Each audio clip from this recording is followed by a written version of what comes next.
Um vídeo bem rápido sobre modelo indireto de fluxo de caixa, também conhecido como demonstração de fluxo de caixa, modelo indireto. Eu já tratei sobre isso no vídeo passado, mas hoje eu quero continuar então tratando sobre isso, porque aquele vídeo vai ficar muito longo, né? Mas eu não sei não, eu acho que eu vou ter que começar de novo, eu acho. Bom, o modelo indireto, ele começa antes disso. O que é uma demonstração de fluxo de caixa? A demonstração de fluxo de caixa visa o quê? Demonstrar todas as movimentações no disponível, ou seja, no caixa e nos seus equivalentes de caixa. Então, no banco, no caixa, nas contas patrimoniais de banco, de ativos, né, nas contas patrimoniais de bens e direitos de bancos em geral e do caixa da empresa. E aí existem dois modelos dessa demonstração, modelo direto e indireto. O modelo direto é como diz os próprios termos aqui, é um modelo direto, ou seja, todo lançamento contábil ali que impacta o caixa, né? Todas as suas saídas e entradas. O modelo indireto, como diz os dois termos, modelo indireto, ele não acontece dessa forma.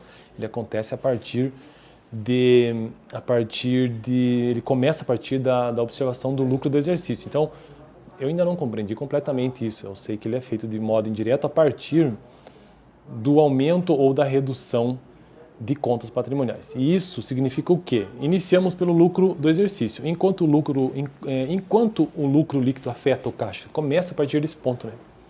Considere que o lucro líquido é obtido na DRE, na demonstração do resultado do exercício, que é um fluxo econômico. Assim, o lucro deverá sofrer alguns ajustes para neutralizar os itens econômicos que o afetaram. Por exemplo, se houvesse depreciação para neutralizar... Deixa eu arrumar minha câmera aqui. Se houvesse depreciação para neutralizar o efeito da redução do lucro, teríamos que adicioná-la ao lucro. Claro, porque a depreciação não saiu de fato do caixa, né? Como não há depreciação, o lucro líquido não houve nesse caso do exemplo que eu tenho aqui no livro, fica integral no valor de 200 dinheiros. Em seguida, devemos analisar as variações no capital de giro, ou seja, ativo e passivo circulante que afetaram o caixa. Então veja que ele se chama indireto justamente por essas comparações, essas diferenças, essas variações e o quanto que isso impacta no caixa. No ativo circulante temos apenas duplicatas a receber, que variou de 150 no item B para 600, de 600 para 750. Para a caixa, os aumentos de conta a receber não são considerados bons, pois postergaram adiam recebimentos. Se houvesse redução de contas a receber, há indicação de antecipação de recebimento, entrando dinheiro no caixa mais rapidamente. Por outro lado, no passivo circulante, o aumento de contas a pagar é bom para o caixa, pois se estará adiando ou postergando o pagamento. O aumento de 100 no item C de 300 para 400 é bom. De maneira geral, acréscimos no ativo circulante são ruins para o caixa. Diminuições de contas no ativo circulante aumentam o caixa, e isso é bom. Aumento do passivo circulante é bom para o caixa, demora-se para pagar. Redução de contas do passivo circulante é ruim, pois está saindo dinheiro do caixa muito rápido. Não está havendo alavancagem, postergação de dívidas. As demais contas do balanço patrimonial são analisadas com o modelo direto. Assim temos... Então aqui que entra agora a questão do nosso vídeo, né? Esse exemplo que ele traz aqui, ó. Porque ele traz um exemplo clássico de um modelo indireto da DFC e depois disso ele faz uma comparação dos fluxos econômico versus o financeiro. Qual que é a diferença então entre fluxo econômico e financeiro? O fluxo econômico, vamos dizer assim que o fluxo financeiro é a competência de caixa, beleza? Enquanto que é o regime de competência de caixa. É o regime de caixa. Meu Deus, cara, tô viajando hoje. Enquanto que o fluxo econômico é o regime de competência, ele considera não necessariamente a saída, né? Então aqui existe uma DFC modelo indireto que começa a partir do lucro líquido. Há uma depuração, que nesse caso foi apenas os 200, né? Daí a variação do capital de giro, ativo circulante, aumento de duplicatas a receber de 150, passivo circulante, aumento de contas a pagar 100, caixa gerado do negócio 150. Financiamentos, empréstimos obtidos 450, investimentos, aquisição de imobilizado 420, acréscimo de caixa 180. Tanto o modelo direto como o indireto levam ao mesmo fluxo de caixa operacional gerado no negócio. Aí a comparação dos fluxos econômico versus financeiro fica da seguinte forma. Existe um fluxo, qual que são esses fluxos? Receita, despesas, que reduzem, né?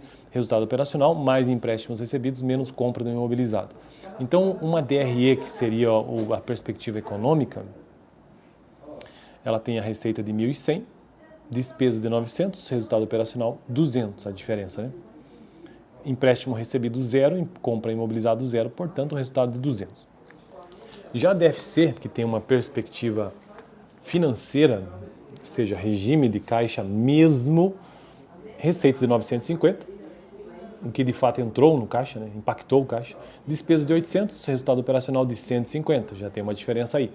E empréstimos recebidos de 450, compra de imobilizado 420, portanto, uma DFC que tem essa perspectiva financeira, 180, que é diferente do econômico, que foi 200. Então, a variação foi de 150 negativo, no caso da receita, a variação entre o quê? Entre a DRE, que é econômico, e a DFC, que é financeira.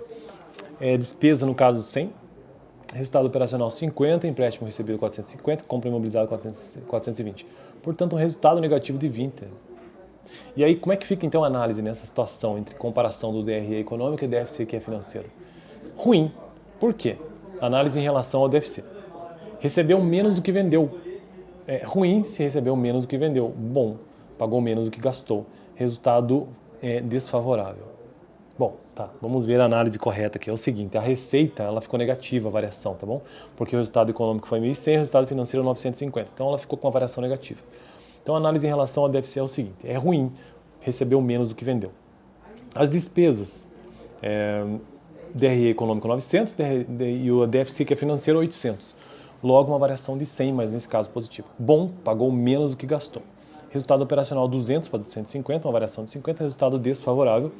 0 para 450 em empréstimos recebidos, bom porque captou dinheiro e melhorou o caixa, e compra de imobilizado 0 para 420 ruim porque simplesmente saiu o dinheiro do caixa. Ou seja, o caixa não acompanhou o lucro, é isso que ele quer dizer nessa tabela. Pena que eu não edito meus vídeos, porque senão eu deixaria essa tabelinha aqui na tela. Bom, então o vídeo confuso, eu confesso que esse vídeo ficou confuso e não tem problema, sobre esse modelo indireto, né? Vamos ver se nos próximos vídeos isso melhora, né? Próximo tópico, então, estruturação da DFC. Lembrando, estou construindo uma playlist nesse canal sobre contabilidade básica. E este aqui é o livro do professor José Carlos Marion, que está me ajudando, que tem me ajudado, né? Esse livro tem me ajudado na construção dessa playlist específica de contabilidade. A playlist geral é contabilidade. Eu fico por aqui. No vídeo passado eu tratei sobre o modelo indireto também. Valeu!